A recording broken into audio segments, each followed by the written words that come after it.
কাকা ম্যাজিস্ট্রেট কি হইলো, কি কইলেন বুঝলাম না। ম্যাজিস্ট্রেট কই যাচ্ছে?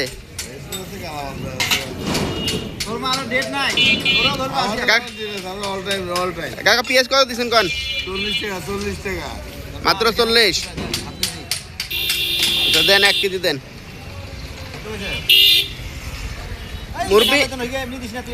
মুরবি কাঁচা বাজার কেমন মনে হচ্ছে ভাই? কাঁচা বাজারের দাম কেমন মনে হচ্ছে? দাম নাই, শুধু আলুর দাম বেশি। আলুর দাম বেশি, আলুর দাম আর কাঁচা বাজার সস্তা, পানির দামও দাম। আলুর দাম অনেক বেশি। আলুর দাম বেশি। গৃহস্থ টাকা দিয়ে যে কানালা ঘাস দেওয়ার জন্য আলুর দামটা বেশি।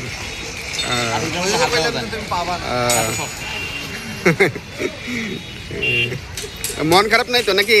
না, মন খারাপ নাই, আমাদের আলুর দাম তো ভালোই আছে। আচ্ছা, মন খারাপ নেই। ঠিক আছে, ধন্যবাদ। এই যে মনে হয় 60 টাকার উপরে তরকারির দাম 70, 80, 60। আর এই লোক কি শুরু করছে, এই লোক